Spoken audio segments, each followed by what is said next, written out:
এতদিন যাবৎ কম বেশি সবার মুখেই কীভাবে গোপাল সেবা করা হয়, কীভাবে গোপালকে ভোগ নিবেদন করা হয়, সব রকম গল্পই শোনা আমার। তবে তখন ভাবতাম এসব আমার দ্বারা সম্ভব নয়, কেননা গোপালের সেবা করতে হলে অনেক ভক্তি ভরে অবশ্যই, তাছাড়াও অনেক নিয়ম নিষ্ঠা করে করতে হয়, কোনো ত্রুটি থাকলে একদমই চলে না। খুব ভয় পেতাম। তবে ভগবান যদি চান তোমার হাত থেকে তার সেবা নেবেন, সেটা কিন্তু কেউ আটকাতে পারবে না। ঠিক তেমনই আজকে একটা দিনের কথা তোমাদের সাথে আমি শেয়ার করব। হ্যালো এভরিওয়ান, সবাইকে জানাই গুরু পূর্ণিমার অনেক শুভেচ্ছা ও ভালোবাসা। আশা করছি আজকের দিনটা সবারই খুব খুব ভালো কাটবে।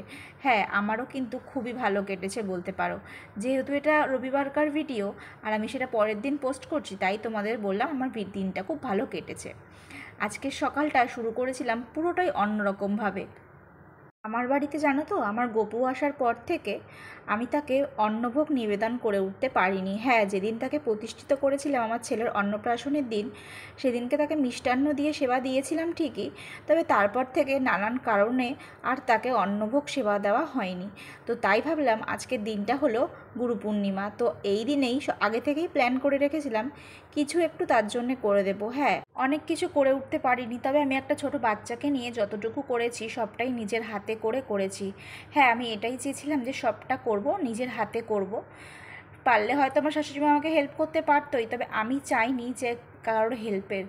আমি চেয়েছিলাম যে আমি সম্পূর্ণটা নিজের হাতে করব। ওই জন্য সকাল থেকে উঠে সব রকম বাসন ধোয়া থেকে শুরু করে, যেহেতু আমার গ্যাসটা আলাদা নয়, ওই জন্য আমি আমাদের রান্নার গ্যাসটাকেই ভালো করে ধুয়ে মুছে নিয়ে তারপরে সবটা করেছি। হ্যাঁ, শুনেছি নাকি আগুনে দোষ থাকে না, বড়রা বলে থাকেন। তবুও আমি যতটা পেরেছি ভক্তি ভরে নিষ্ঠা ভরে সব কিছু পরিষ্কার করে গঙ্গার জল ছিটিয়ে তারপরেই সবটা করেছি। আর এবার চলে আসি ভিডিওর কথায়। এতক্ষণ তোমরা সবটাই দেখতে পেলে আমার ভিডিওর মধ্যে দিয়ে, আর এখন দেখো সব এক এক করে সবজিগুলো কেটে নিলাম। আর এখানে আমার ভিডিওটা আমার বর তুলেছিল।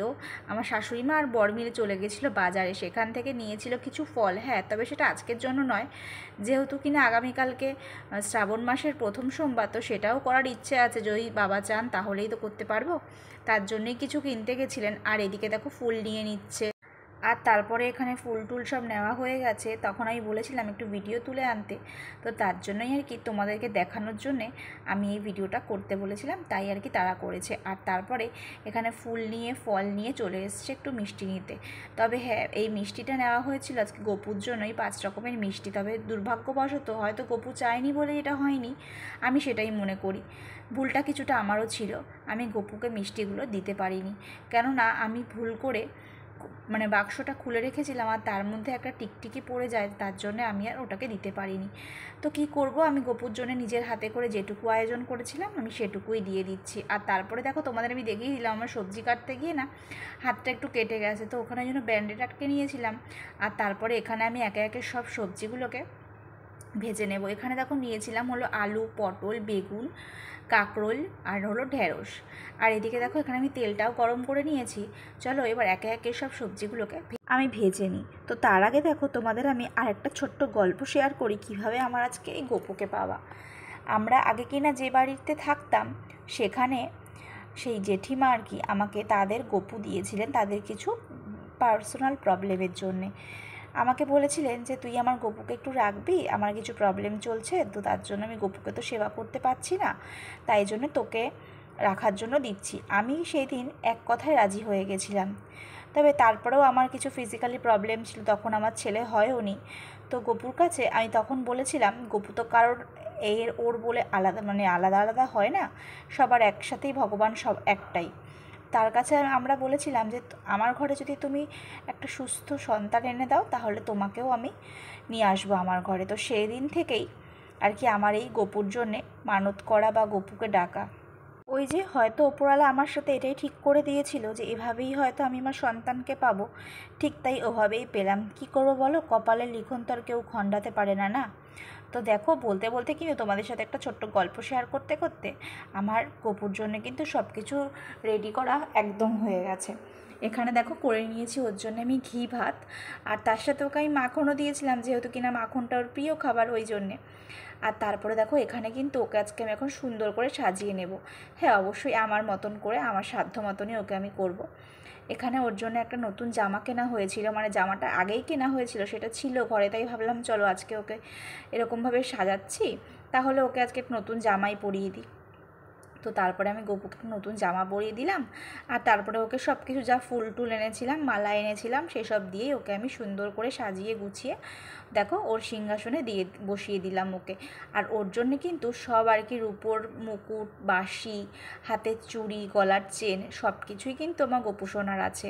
সেটা আমার দিয়েছিলেন আমার বড় ননদ। হ্যাঁ, সম্পর্কে যে ওরও বড় পিসি হয়, তাই জন্য না দেওয়ার তো কিছুই নেই। আর দেখো তারপরে এই যে বলতে বলতে কিন্তু আমি গপুর জন্য যেটুকু আয়োজন করেছি সেটুকু কিন্তু ভোগকে নিবেদন করে দিলাম।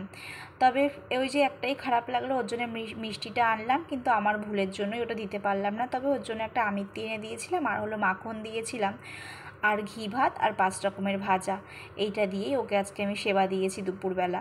আর তারপরে দেখো আমার ছেলেকে কোলে নিয়ে, আমার এটা বড় গোপাল, তো আমার ছোট গোপালের দ্বারাই তো বড় গোপাল এসেছে, তো ওকে কোলে নিয়ে আমিও একটু ওর আরতি করে নিচ্ছিলাম। হ্যাঁ, কোনো ঠাকুরমশাই দিয়ে আমি কোনো পুজো করিনি।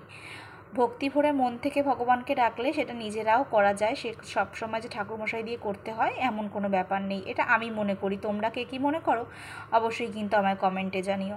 আর তারপরে দেখো আজকে যেহেতু সব কিছু নিরামিষ করেছি, গোপুর জন্য এভাবে একটা শুভ দিনে পুজো করে তারপরে তো ঘরে মাছ মাংস খাওয়াটা শুভ নয় না। বিশেষ করে আমরা বাঙালিরা এরকমটাই আর কি মেনে থাকি, ঘরে কোনো পুজো করলে তারপরে নিরামিষই খাই। ওর জন্য আজকে আমরা দুপুরবেলা সবাই নিরামিষই খাবার খেয়েছিলাম। করেছিলাম হলো আলুর দম, আর হলো করেছিলাম পোলাও। হ্যাঁ, আলুর দমটা কিন্তু আমি বানাইনি, আলুর দমটা করেছিল আমার শাশুড়ি মা, আর পোলাওটা করেছিলাম আমি। তো দেখো এখানে এই যে আমার রান্না প্রায় হয়েই গেছে, আর এই যে এখন দেখো সবাইকে খেতে দিয়ে দিয়েছি। তো আমার আজকের এই ভিডিওটা তোমাদের কেমন লাগলো আমায় কিন্তু অবশ্যই কমেন্টে জানাবে। তো চলো বন্ধুরা, আমার আজকের ভিডিওটা আমি এখানেই শেষ করে দিচ্ছি। দেখা হচ্ছে নতুন কোনো ভিডিওতে, ততক্ষণ সবাই ভালো থাকবে, সুস্থ থাকবে। Tata, bye bye, good night.